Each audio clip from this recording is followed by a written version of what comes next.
तो आप ये मानते हैं कि जो सिख धर्म है वो इस्लाम से ज़्यादा करीब है, हिंदू मत से नहीं है? बहुत करीब है। मैंने तो कहा है कि फरीद की बाणी गुरु ग्रंथ साहब में है। अगर गुरु ग्रंथ साहब में बाणी है तो जो जातिवाद को नहीं मानते थे, कबीर है, रविदास है, उन लोगों की बाणी है। दूसरे लोगों की बाणी नहीं ली, जो जातिवादी थे उनकी बाणी नहीं ली।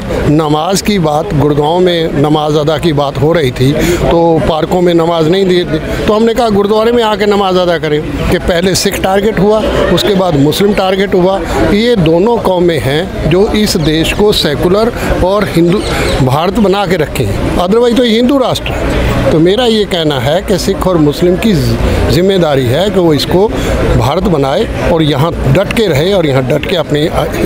आज महात्मा गांधी जयंती है, 2 अक्टूबर है और मुल्क भर में तरह तरह का प्रोग्राम हो रहा है। एक ऐसा ही प्रोग्राम कॉन्स्टिट्यूशन क्लब में हुआ Indian Muslim for civil rights के तहत, जहां दया सिंह जी भी मौजूद थे।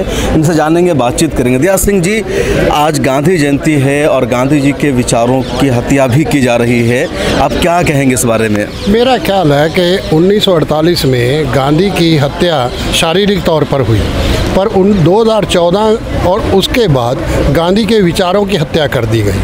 आज जो सिचुएशन है, गांधी कहीं नज़र नहीं आ रहा। जो अहिंसा दिवस था उसको स्वच्छता दिवस पेश कर दिया, तो जो नॉन वायलेंस डे को हम मना रहे थे तो वो नॉन वायलेंस डे तो ख़त्म हो गया, अब तो वो स्वच्छता दिवस रह गया। तो मेरा ये कहना है कि गांधी चाहे आज भी रेलेवेंस उतने ही हैं जितने उस समय थे, आज भी ज़रूरत सिख और मुस्लिम के लिए वही हैं जो आदर्श बन सकते थे, जो हिंदुस्तान को हिंदुस्तान बना सकते थे, भारत को भारत बना सकते थे। आज तो सिचुएशन ऐसी आ गई कि पहले सिख टारगेट हुआ, उसके बाद मुस्लिम टारगेट हुआ। ये दोनों कौमें हैं जो इस देश को सेकुलर और हिंदू भारत बना के रखे हैं, अदरवाइज तो हिंदू राष्ट्र है। तो मेरा ये कहना है कि सिख और मुस्लिम की जिम्मेदारी है कि वो इसको भारत बनाए और यहाँ डट के रहे और यहाँ डट के अपनी इज्जत। गांधी जी का जो आइडिया था, जो कहा जाता है कि Gandhi is idea of India, तो आज के हिंदुस्तान में कितना आपको नज़र आता है? ऐसा है कि एक पक्ष हो सकता है कि वो गांधी को स्मैश करने के लिए तैयार हो, पर आज भी बहुत संख्यक ऐसे हैं जिसमें सिख हैं, मुसलमान हैं और बाकी हैं, वो सब उस आइडिया को आज भी लेकर चल रहे हैं। क्योंकि हम लोग इस देश का हिस्सा तभी बने जब गांधी ने हमें इंश्योर किया कि आपके हक और हकूक़ बराबर के रहेंगे। अच्छा, आप अभी कह रहे थे कि सिख और मुस्लिम का एक होना ज़रूरी है, ये दोनों सेकुलरिज्म को बचा कर रखेंगे।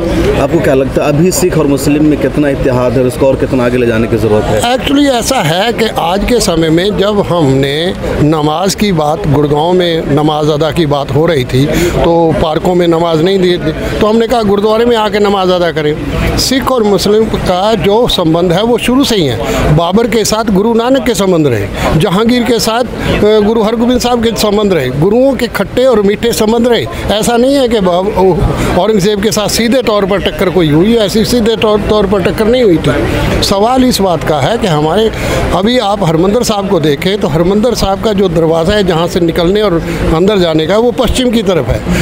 हरमंदिर साहब की नींव भी बसाई मियाँ मीर, जो जहांगीर के उस समय के मुस्लिम पीर थे, उन्हीं से रखवाई गई थी। तो मेरा ये कहना है कि हमारे बहुत संबंध एक हैं और हम अकाल पुरख को मानते हैं, हम मूर्ति पूजा नहीं करते। खुदा को मानते हैं तो वो भी मूर्ति पूजा नहीं करते। तो हमारे बहुत सारे विचारक संबंध भी एक। लेकिन जो आरएसएस के लोग हैं या हिंदू लोग हैं, वो तो कहते हैं कि सिख भी हिंदू है, हिंदुओं से निकले हुए हैं और आप लोगों को हिंदू बनाया जा रहा है। आपको ध्यान में होगा कि इसी बंगला साहब में 25 धारा को फाड़ा गया था। आपको पता होगा कि पंजाब में जो हालात है, आनंदपुर साहब रेजोल्यूशन क्यों लाना पड़ा। आपको पता है कि इसी कारण जब वो हिंदू कहते हैं तो सिखों के दिल में जो हालात पैदा होते हैं, जो हालात बनते हैं, वो इसी का तो विद्रोह होता है कि हम हिंदू नहीं हैं। क्योंकि हिंदू कहना, गुरु नानक ने ही पहली बार हिंदू शब्द की परिभाषा दी। उन्होंने कहा कि जो मूर्ति पूजा करता है, जो जातिवाद मानता है, वो हिंदू है, दूसरा आदमी हिंदू नहीं है। तो आप ये मानते हैं कि जो सिख धर्म है वो इस्लाम से ज़्यादा करीब है, हिंदू मत से नहीं है? बहुत करीब है। मैंने तो कहा है कि फरीद की बाणी गुरु ग्रंथ साहब में है। अगर गुरु ग्रंथ साहब में बाणी है तो जो जातिवाद को नहीं मानते थे, कबीर है, रविदास है, उन लोगों की बाणी है, दूसरे लोगों की बाणी नहीं ली। जो जातिवादी थे उनकी बाणी नहीं ली। बहुत शुक्रिया। तो आप हैं दया सिंह जी, जिनका कहना है कि जो सिख है वो मुसलमानों से ज़्यादा करीब है और दोनों का मुत्तहिद रहना भारत को सेकुलर बनाए रखने के लिए ज़रूरी है। इन्होंने इस बात पर शदीद तनकीद की कि जब भी किसी सिख को हिंदू कहा जाता है तो सिखों को बहुत ज़्यादा तकलीफ़ होती है और ज़बरदस्ती इस तरह थोपा जाता है, जिसकी सिख हमेशा से शदीद मुखालफत करते हैं।